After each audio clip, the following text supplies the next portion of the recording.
It feels like forever since the last multi-IP Nintendo Direct on September 4th, 2019. From that day we have been waiting patiently, though a little nervous, for the reveal of new games confirmed for 2020 by Nintendo. But the Game Awards came and went without any new Nintendo first-party games, and the Pokemon Direct only brought us Sword and Shield expansions. Oh, and Mystery Dungeon Rescue Team DX. Then we had the Smash presentation, which was cool, and the Animal Crossing Direct, which surpassed all expectations. We also got a Nintendo Indie World presentation, and it gives hope for the one type of digital Nintendo presentation which is missing so far this year, the Nintendo Direct. You know, the one with more than 2 new games and with brand new Nintendo first-party reveals? After all, Animal Crossing, a masterpiece in its own right, is probably out when you're watching this, and we still know nothing of any Nintendo first-party games coming out this year. My no Nintendo Direct in 2020 beard keeps growing, but at least for now I don't need to go outside because of obvious reasons. But Nintendo, we have waited almost 200 days, way over half a year for crying out loud. It's time to, like Xbox and PlayStation, to bring the first party goods to the table in March and give us some much needed joy in these times of trial. Every bit of positive news now will help. Since our last video, things have gotten even more complicated as Mario is now in LEGO and E3 has been cancelled for the first time since the Expo first opened its doors in 1995. More on no E3 2020 due to obvious reasons soon, but first let's talk about the Nintendo Direct we need before June, because without it, forget any new big Nintendo games coming out before August. As it so happens, this silence of anything non-Animal Crossing and, well, LEGO Mario has brought up a number of March 26 Nintendo Direct rumors. The most credible of these derives from Jeff Grubb of VentureBeat, who claimed that we would have 2 Nintendo presentations in March. One Indie World, which was correct, and then they've heard from insiders in the industry that Nintendo is in the final stages of putting the Nintendo Direct video presentation together. Additionally, Nintendo updated their Direct playlist on the Japanese YouTube channel, but then, well, nothing went out of that. In other words, we continue to wait for the confirmation of the second half of the rumor, a full-blown Nintendo Direct on March 26. And let's be honest, the earliest we could expect a non-indie presentation, aka a proper Nintendo Direct with what has been going on the last few weeks and months, was, well, Thursday, March 26. 6 days after the launch of Animal Crossing New Horizons. A perfect moment to move ahead after Animal Crossing claimed the spotlight for the last 3 months. Still, no new Nintendo Direct for over 200 days. Congratulations Nintendo, a new record. But for real, we need one at this point, since April has only third-party games to offer, which again shouldn't come as a surprise as we have a few of those months every year. But why so late?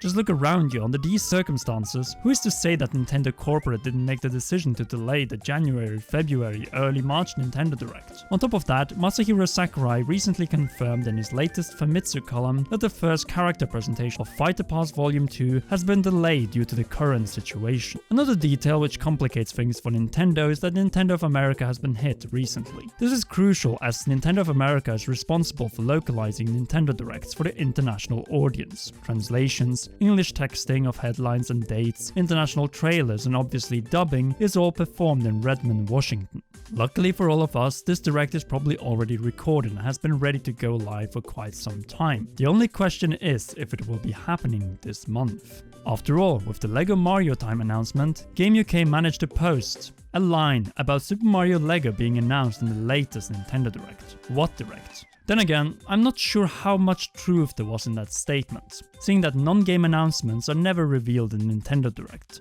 That is unless it would have happened along the reveal of this year's Mario game. If that would be the case, then the Direct may have been postponed. But with Microsoft showing off pretty much everything that we need to know about the beast that is Xbox Series X, and Sony about the beast that is PlayStation 5, it seems that the next week is the time for Nintendo to shine with a proper Nintendo Direct. In these trying times, there's no way that Nintendo will host a Direct again on April Fools, unless they want mainstream media around the world to slander them for such an inconsiderate move. What is certain though is that we can't expect any Nintendo games in April, which looks to be a third party and indie month. However, a Direct the week after Animal Crossing is out would be the perfect time for Nintendo games coming in May and June. mostly as this Nintendo Direct is needed for the reveals of Nintendo games coming this summer and early fall. Much like Super Mario Maker 2, Tetris 99, Astral Chain, and Link's Awakening were revealed, and the release date for Fire Emblem Three Houses was confirmed during the February 2019 Nintendo Direct. We have stated this before, but at the same time last year we knew about the summer, fall, and winter 2019 releases of Super Mario Maker 2, Fire Emblem Three Houses, Astral Chain, Link's Awakening HD, Luigi's Mansion 3, and Pokemon Sword and Shield. In contrast to 2019, with Animal Crossing now out, we know nothing about Nintendo's game in 2020. This is a reality we live in on top of other concerns. Yes, we can enjoy and build our island in Animal Crossing, but besides that there is nothing but darkness, and hopefully the Breath of the Wild sequel is somewhere out there on the horizon. But what about the June Nintendo Direct, hopefully after Xenoblade Chronicles Definitive Edition is out in, say, May? Naturally, the cancellation of the world's largest and most influential gaming expo this year sent shockwaves around the industry and cancelled all LA-based E3 events. The biggest of these besides the expo itself being the press conferences in the many LA theaters, which have all been cancelled, and obviously the demos, which will not be demoed as there will be no demo booths. Luckily for us Nintendo fans, Nintendo hasn't hosted a press conference in LA itself since 2012, instead choosing to host digital events and Nintendo Directs hours prior to the opening of the convention. However, with the cancellation of E3 2020, things may change in more than one way. For example, when will the presentation take place? Will there be any Nintendo Treehouse livestream of upcoming games? Will it just be digital demos or nothing? And finally, will there be a delay of certain games like the sequel to Breath of the Wild 2 and whatever big Mario game is planned for this year? Okay, let's take this one step at a time. First and foremost, this is an entirely new situation for Nintendo, as E3 has been the annual highlight ever since they discontinued their own expo, Nintendo Space World, with the launch of the GameCube. The only exception for this rule being 2017, when Nintendo hosted a live press conference to demonstrate the Nintendo Switch to the world. Secondly, with no E3, Nintendo is free to host their summer Nintendo Direct whenever they feel for it, but with Microsoft, Ubisoft and Square Enix most likely having digital presentations when E3 was planned, it is likely that Nintendo will follow suit. But it isn't certain, as Nintendo does E3 Directs out of necessity to showcase the games they demo on the show floor and through the Nintendo Treehouse livestreams. Without E3, Nintendo might as well decide to host their June Direct a few days later, or maybe earlier. Say like other Nintendo Directs on Thursday, June 11th instead of the Tuesday E3 Directs. They could also ignore the E3 week altogether and instead make a full-blown 24-hour session in the weeks leading up to E3 or even in May. Nintendo loves to have the spotlight for themselves, and if they can avoid sharing any day, week or even month with PlayStation 5 and Xbox Series, then perhaps May could be the perfect spot for Nintendo to make their mark. In other words, it is uncertain whether Nintendo will host the Direct as usual in June, but this does also depend on the ESA's digital plans. If they go ahead with a digital E3, then it's likely that Nintendo will adjust their plans to this one's, as they are very close to the organizer of E3.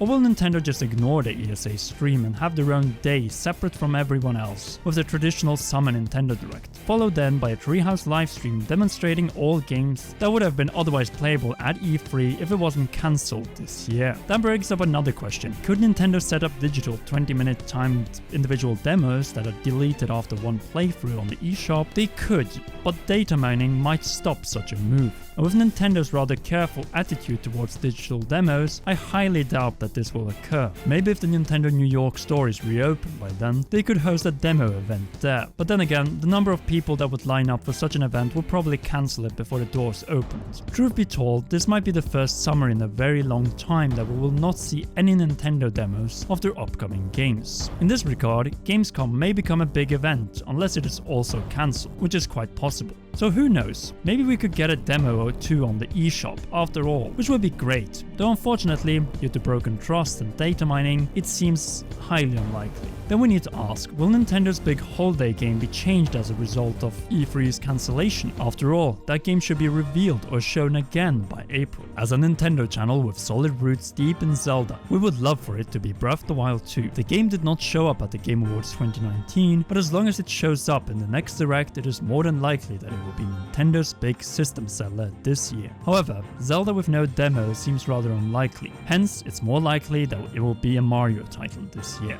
Either Super Mario Odyssey 2, a brand new and reinvented Paper Mario, or Mario Kart 9, but in the form of a Nintendo card. As we all know by now, every year brings a new Mario game. Mario Kart 8 in 2014, Mario Maker in 2015, Paper Mario Color Splash in 2016, Super Mario Odyssey in 2017, Super Mario Party in 2018, Super Mario Maker 2 in 2019. And looking at this pattern, it appears that we are in for another Mario Kart or Paper Mario game in 2020. Based on sales numbers alone, Mario Kart is probably a better move for Nintendo than a Paper Mario title, but time will tell. After all, Nintendo needs to continue its system seller streak from 2017, 2018 and 2019 of Breath of the Wild, Mario Odyssey, Super Smash Bros. Ultimate and Pokemon Sword and Shield. Then again, we already have Animal Crossing in 2020, so maybe we don't even need a system seller. Oh, who am I kidding? Of course we need a system seller. Regardless, if you enjoyed the video, be sure to leave us a like, subscribe to the Commonwealth Realm, and hit that notification bell for all notifications and not miss any of our upcoming content. There's than 8,000 subscribers to go to 250,000, so let's get there as soon as possible. Additionally, if you want to support the channel that bit extra, why not check out our Patreon at patreon.com/commonrealm, or by pressing the join button here on YouTube. Join the many others who make this channel great and get some awesome perks along the way. Also, be sure to check out one of these two awesome videos.